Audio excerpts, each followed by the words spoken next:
On a réduit la lecture à un loisir un peu ennuyeux, presque élitiste, comme si lire était réservé aux intellos, aux enfants sages, aux gens qui ont le temps. Mais, cher ami, la lecture est un des outils de transformation les plus puissants qui soient, et pourtant, c'est l'un des plus sous-estimés.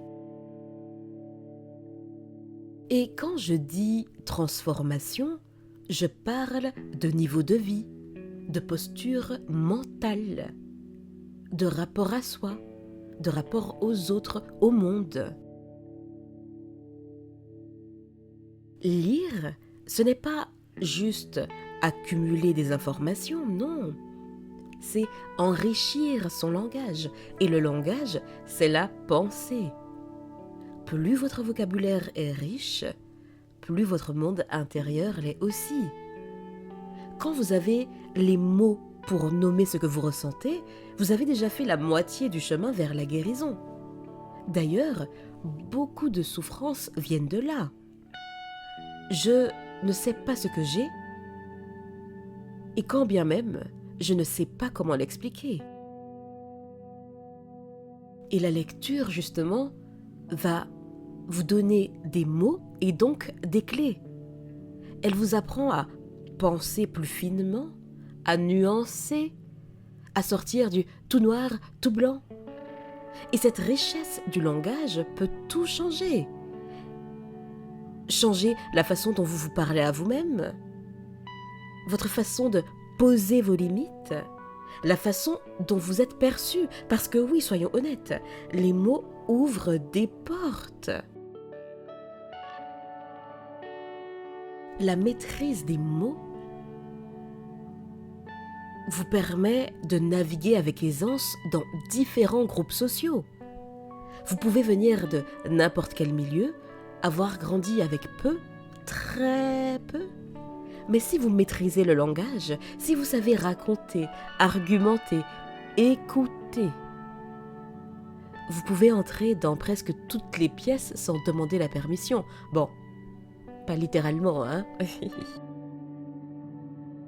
Et puis, la lecture nourrit aussi l'imagination. Et l'imagination, cher ami, ce n'est pas un luxe, c'est une compétence de survie. Une personne qui n'imagine aucun autre possible reste coincée dans ce qu'elle connaît, dans ce qu'on lui a montré, dans ce que son conditionnement de vie lui a dit être réaliste. Lire, c'est faire un pied de nez à cette fatalité silencieuse. C'est se dire, ce n'est pas parce que je n'ai jamais vu autre chose que ça n'existe pas. Et aujourd'hui, il y a Internet, donc c'est dire.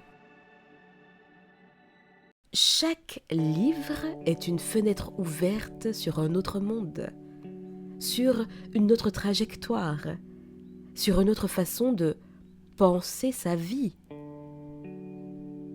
Penser P-E-N. Mais alors, on peut dire aussi penser P-A-N. S-E-R. Et vous savez, la lecture est intimement liée à la richesse. Pas seulement financière, hein, même si elle joue un rôle énorme. D'ailleurs, je ne sais plus dans quel livre j'avais lu cet extrait ou dans quelle vidéo, je ne m'en souviens plus. Oprah Winfrey disait qu'elle ne connaît aucune personne riche qui ne lit pas, ou vice-versa. Mais là, je parle de richesse mentale, émotionnelle, de richesse relationnelle.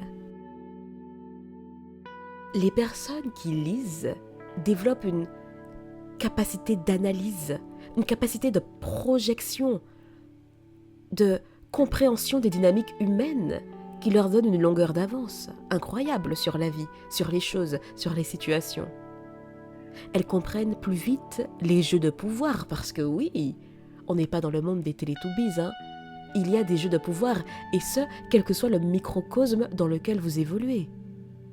Elles comprennent plus vite les manipulations et puis les opportunités. Elles voient venir ce que d'autres ne voient pas.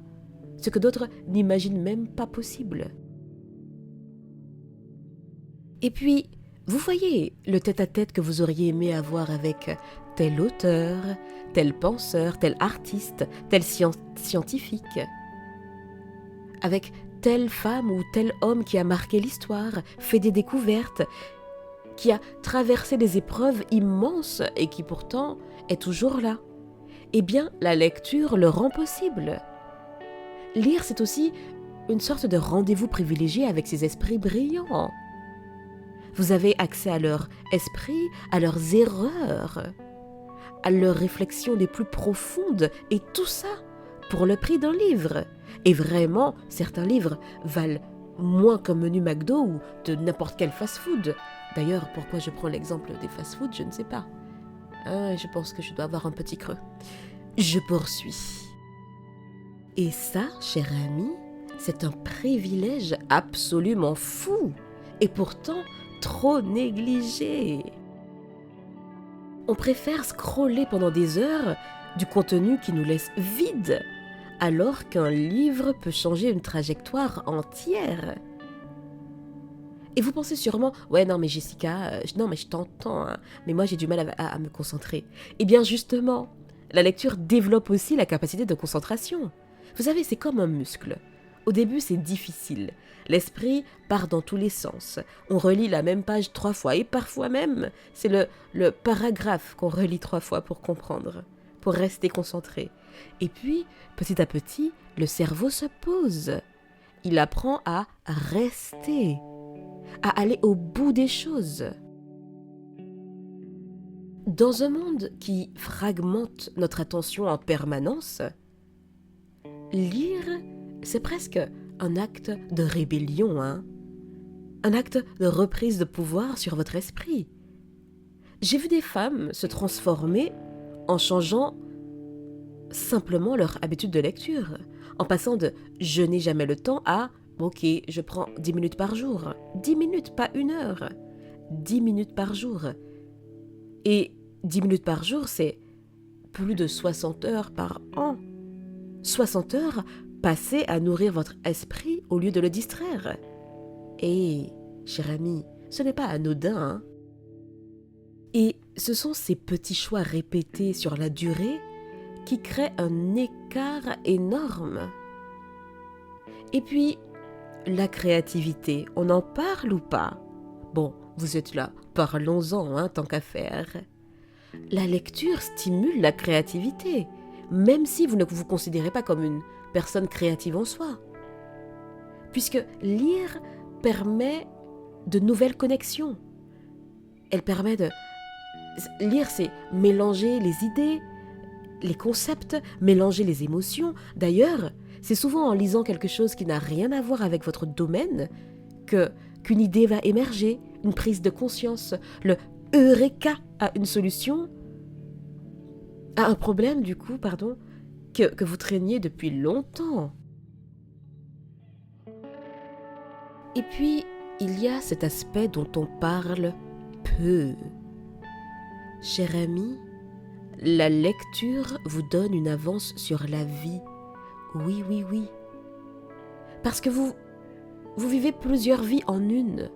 Vous apprenez par procuration. Vous observez les erreurs des autres, leurs choix, leurs conséquences. Et là, vous développez une forme de sagesse accélérée. Et ce n'est pas de la magie. C'est l'exposition répétée à des points de vue différents, à des styles de vie différents. Cher ami, lire, c'est aussi se rappeler que votre histoire n'est pas finie, que votre vie n'est pas finie, que vous pouvez toujours réécrire la suite, peu importe d'où vous venez, peu importe ce que vous avez reçu ou pas reçu. La lecture vous montre des chemins que votre environnement n'aurait jamais pu vous proposer. Elle élargit le champ des possibles. Alors non, lire ne vous rendra pas parfaite, mais la lecture vous rendra plus libre, plus consciente, plus solide. Et dans un monde qui profite de votre distraction, c'est déjà une forme de richesse immense. La vraie question n'est donc pas « est-ce que j'aime lire ?» La vraie question serait plutôt « quel genre de vie ai-je envie de nourrir ?» Parce que ce que vous lisez façonne ce que vous devenez. Il en est de même pour ce que vous écoutez. Alors, cher ami, quel sera votre prochain livre ? Vous pouvez l'écrire en commentaire, ça me fera plaisir de vous lire. Et puis de découvrir un nouvel auteur, ne sait-on jamais. Je vous dis à bientôt, et d'ici là, imposez-vous.